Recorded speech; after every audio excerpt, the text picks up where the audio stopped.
If the board wants extra copies of anything tonight, just let me know. I didn't, at this point, take the time to make it for all the boards since he's going to be talking about it. And it will be in the record, but if you want anything, just let me know. We already have it, right? Okay.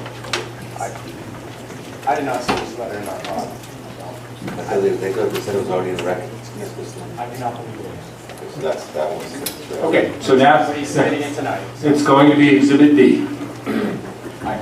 I don't have a copy of this in our. It's not marked that way. So keeping the record clear, we've got a letter from Frederick C. Stachura, J.D., entitled hand-delivered May 9th, 2018, addressed to Town of Bristol Historic District Commission, Town of Bristol Planning Board. And that may be why it's not in your record. These are the previous records. This is the zoning. This is the zoning board record. So, but anyway, this letter is now Exhibit B for the zoning board. The date is May 9, 2018, a year ago.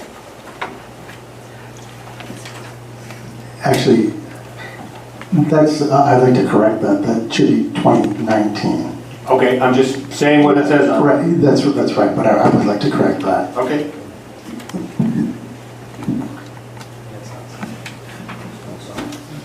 It is not a signed copy, no.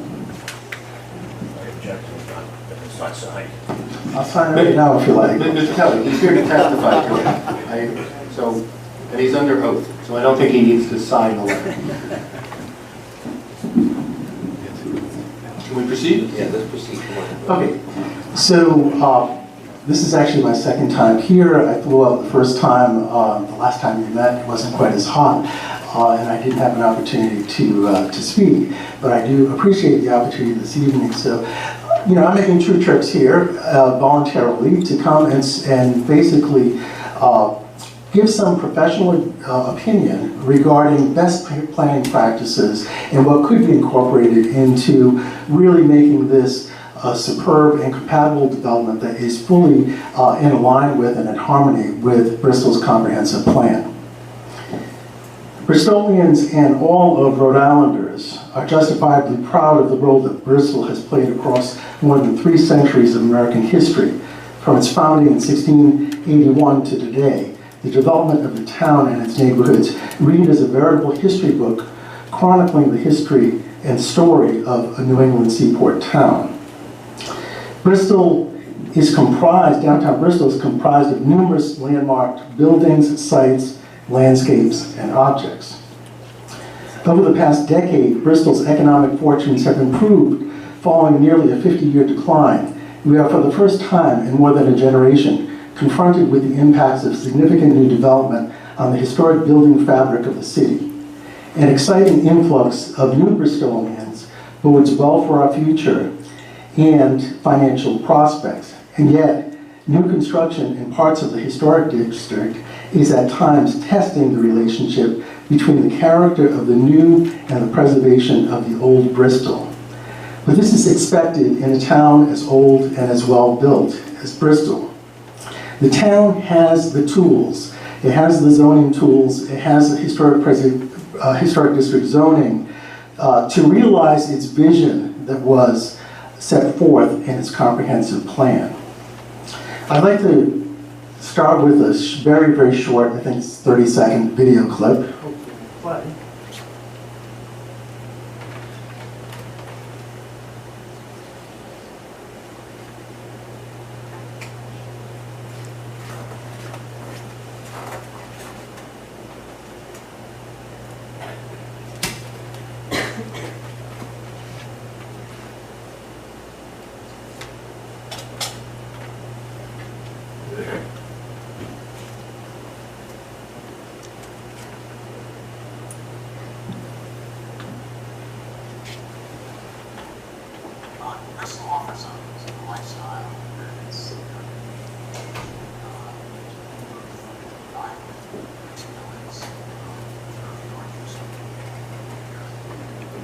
The microphone.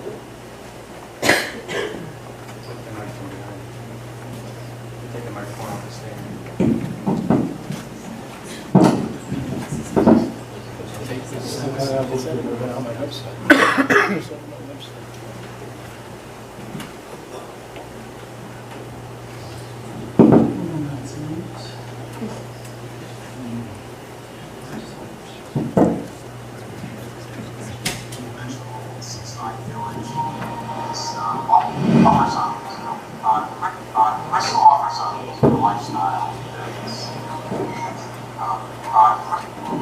Bristol offers a lifestyle that is unique, both in Rhode Island as well as throughout the larger surrounding area. It is a neighborhood's exceptional seaside village. Bristol offers a lifestyle that is unique, both in Rhode Island as well as throughout the larger surrounding area.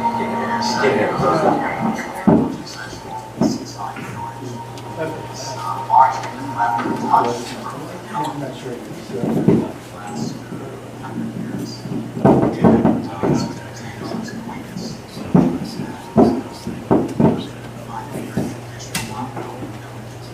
Okay, it's a 30-second video clip with Mr. Reuter, basically describing Bristol as a quintessential seaside village, quaint shops, the small character of the downtown, the familial atmosphere, and an attractive place to live and work. We agree. I agree. So can we all go home? Not exactly. So what does that actually mean? Yes, I think everybody in this room probably, if they could hear it, would agree that Mr. Reuter is correct, and that's what draws us to live and work and visit Bristol. It is a quintessential seaside village. But there's a delicate balance of preserving the quintessential village and also overdeveloping and putting in large-scale development that's incompatible with the historic district and also incompatible with the comprehensive plan.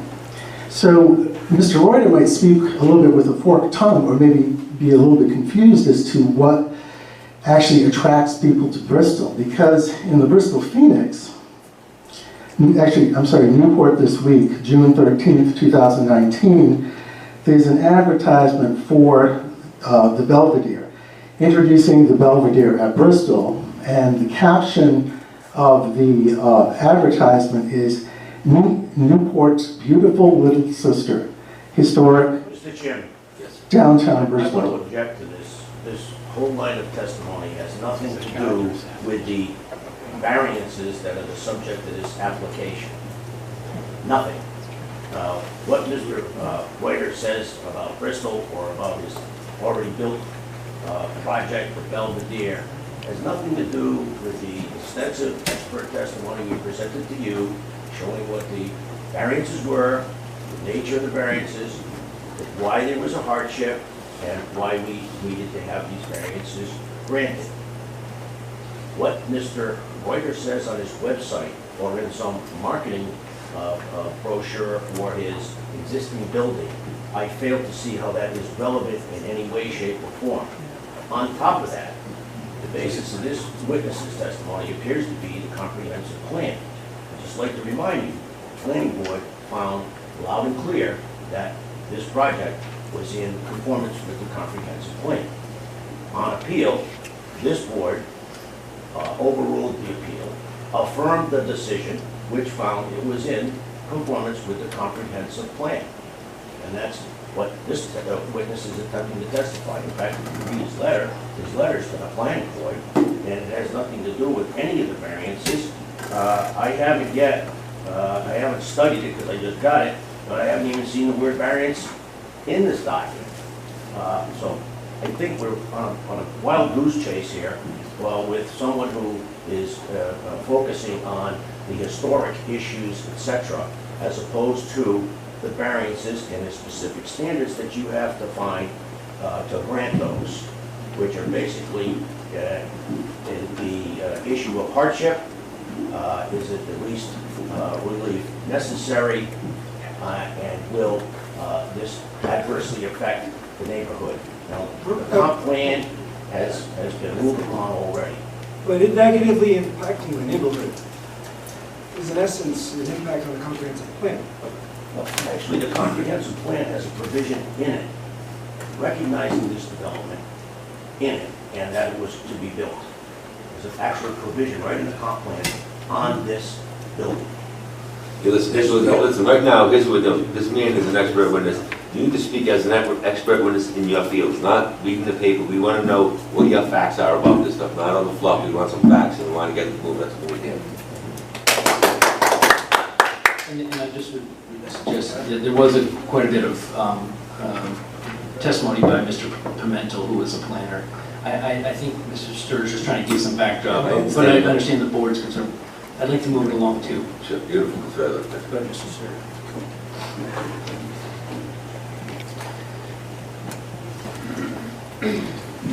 So, given the town of Bristol's long-term comprehensive plan, when evaluating the application before you, you have to look at, what a long-range comprehensive plan is. It actually creates the vision for the community that the community has, and there was a lot of public input that was put into the development of the comprehensive plan.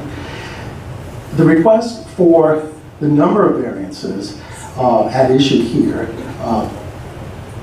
is really significant because as variances, as you know, should not be routinely given.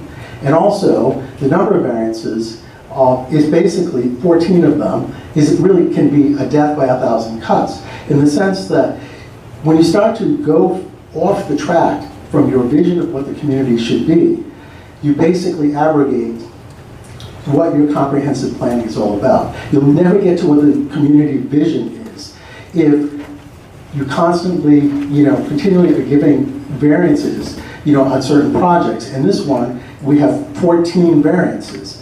And the applicant states that the variances, are minimal or they're technical variances. But in fact, they're not just technical variances. These all, have a cumulative effect. And one of those cumulative effects, it does deal with the use. Whether we classify it as a use variance or a dimensional variance, the fact of the matter is that there is minimal commercial use, on the Thames Street elevation. So what I wanted to say is that we have to, you have to balance the demands of what the developer wants and what the community goals are as they're set forth in the comprehensive plan. The developer, of course, wants the highest and best use, maximize short-term gain, and have a profitable development with low cost and high return. The community goals, as set forth in the comprehensive plan, looks for quality development, long-term benefits, compatible development that's contextual, and also adequate infrastructure. So, this is the challenge when you get a project like this. And again, it's not that the community is against the project in concept. It's when we get to the particular design issues and the impact, the negative impact this will have on the historic fabric and the historic district. Whether it's traffic, I haven't seen a traffic study that was done on this project. So there's obviously going to be some kind of impact with an auto-centric development. This is an auto-centric development with a parking garage that set center in the middle of the development with basically a liner building on the street elevations. Sure, can I stop you for a minute? Because you used that word autocentric with me earlier. Can you tell me what that means? By autocentric, it's a place where people will come and go basically in their automobiles. It will generate vehicular traffic, and it does not appropriately accommodate pedestrian and kind of engagement that you're looking for, the pedestrian engagement and activity on the street.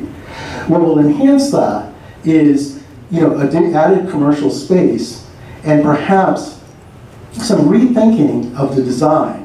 Again, to activate the streetscape. You want an active streetscape, so we had somebody come here and say that Bristol struggles with some of its commercial activity.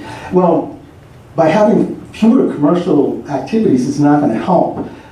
Commercial activity begets more commercial activity, begets more pedestrian traffic. And this is what makes a historic downtown successful. By having something, the walkability factor, multimodal transportation. Is it friendly to bicycles? You're right here on the bike path. So these are all things that have to be examined. And I haven't heard or seen anything from the planner or the applicant regarding, traffic impacts and how this is actually going to help the pedestrian. This man is not a traffic engineer. He's not testifying about traffic issues. And this board has never requested a traffic study whatsoever. He's not competent to testify about traffic and how it's going to affect the streets. He just doesn't have the background. He's admitted he's a planner. He's not a traffic engineer.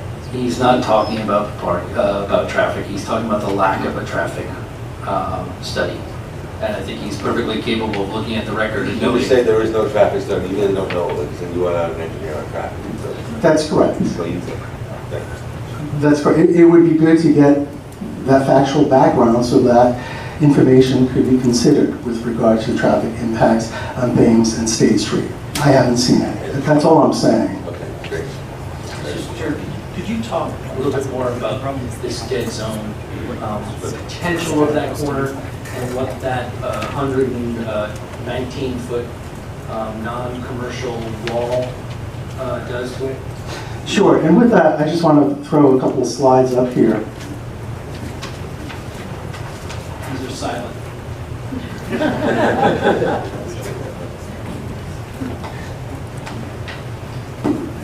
Mr. McGilvery or Mr. Stachura, do we have copies of those slides to submit to the exhibit? They are in your exhibit book behind tab 4.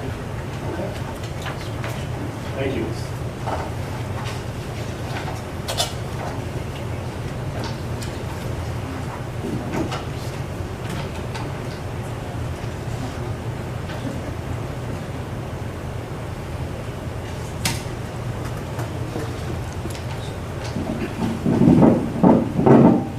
So when we look at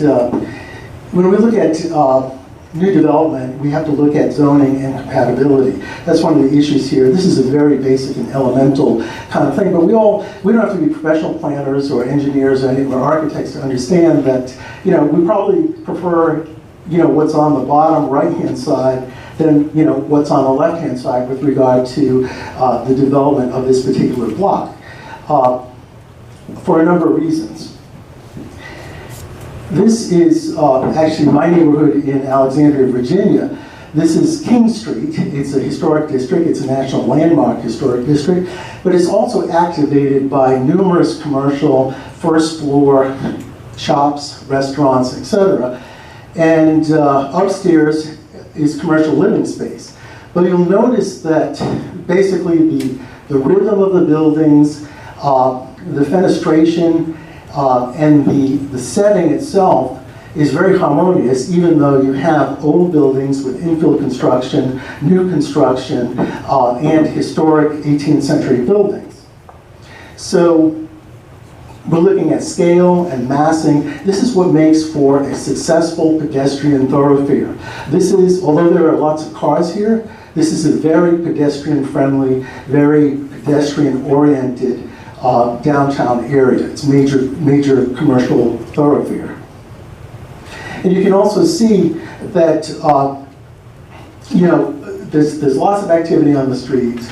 Parking, there are no parking lots, there are no parking garages. It's all on-street parking with some dedicated municipal parking facilities. And again, people walk to their restaurants, people walk to where they live, people walk to use the amenities that are there. This is a slide that is basically looking at what we call the Texas Donut, the top slide, and the Charleston traditional architectural plan.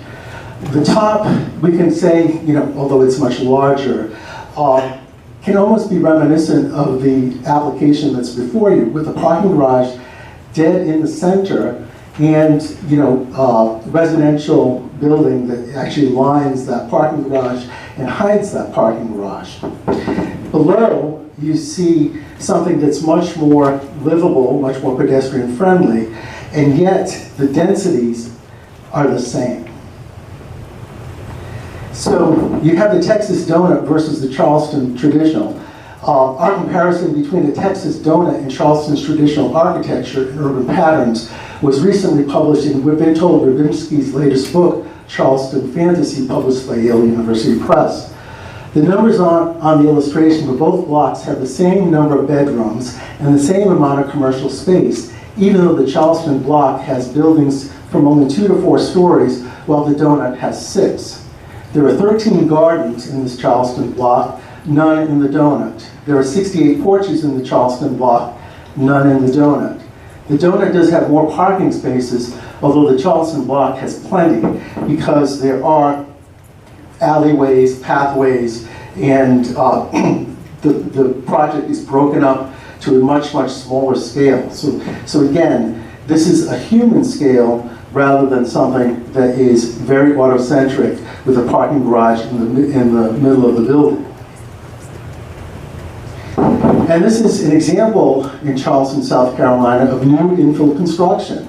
Again, the same kind of density that you get from from the Texas donut, you have here with this new infill construction, which again picks up on some of the historic aesthetic and character of the historic district in Charleston. And then my last slide, again, comes back to Old Town Alexandria, Virginia. This is a new development right downtown. It's residential, but again, it's a large residential complex, but it doesn't really look like a large residential complex because of the height and scale and the massing of the buildings. And these are broken up, quite nicely into what appears to be, in this particular picture, 3 distinctive architectural buildings, so to say, in quotation marks, although it is one large building. So these are just some examples of the way that a developer can actually make a decent economic return on the development, but in a much more aesthetic, much more compatible, and much more pedestrian-oriented way. Mr. Stachura, I could see an objection being, that Texas donut is a huge building. What Mr. Boyer is proposing is not that size. How does that relate to the dead zone that's created on the street there? Right, and this is not an apples to apples comparison here. Obviously, the building on the Texas block, the Texas donut, is much, much larger than what's proposed in Bristol. But it's illustrative of the fact that the facade in the Texas donut building, again, there's no engagement with pedestrians. The concern with the Thames Street elevation is that to the pedestrian walking from Aiden's down to State Street, you have basically a blank wall. You have, whatever it's going to be, lattice work that's going to be covering up where the cars are parked. There's no engagement, there's no ability, to penetrate that building with the pedestrians either entering into or exiting shops.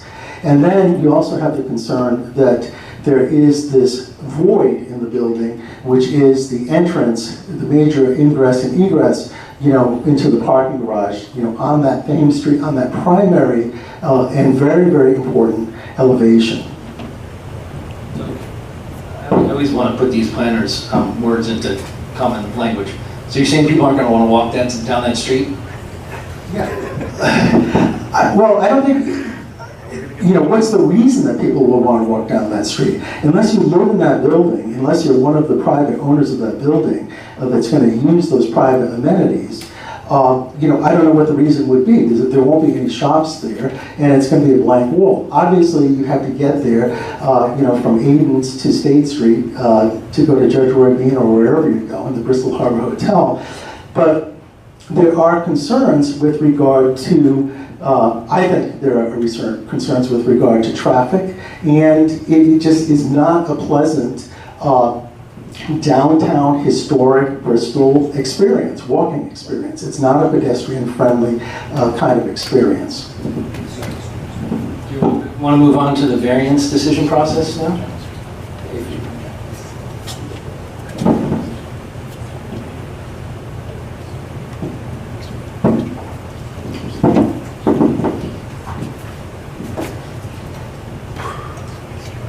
So I do want to look at, the variance decision process, and I really don't see in reviewing the applicant's submittals and listening to the testimony at the last hearing, I really don't see the uniqueness of the condition of this particular property, because the conditions in the historic district and in that particular area is common to the neighborhood. So if there are these major quote-unquote hardships, then we should really be looking at a zoning change and not a variance. So when someone comes before you with 14 variances, is there something wrong with the zoning ordinance that it cannot accommodate what your zoning requirement is? So I do ask that as a question. The other is, for the variance decision process, the condition can't be the zoning variance process. Another consideration in the decision process should be, looking to see whether this was a self-created hardship, so to say. And as we know, hardship does not relate to the developer's pocketbook or checkbook, whatever. It relates to the building, it relates to the land. And at least in a half dozen times in the memorandum that was submitted to you, we constantly heard that the hardship claim is associated with the parking deck and the unsightly parking deck. And they need to screen the unsightly parking deck. And those all should be in quotes.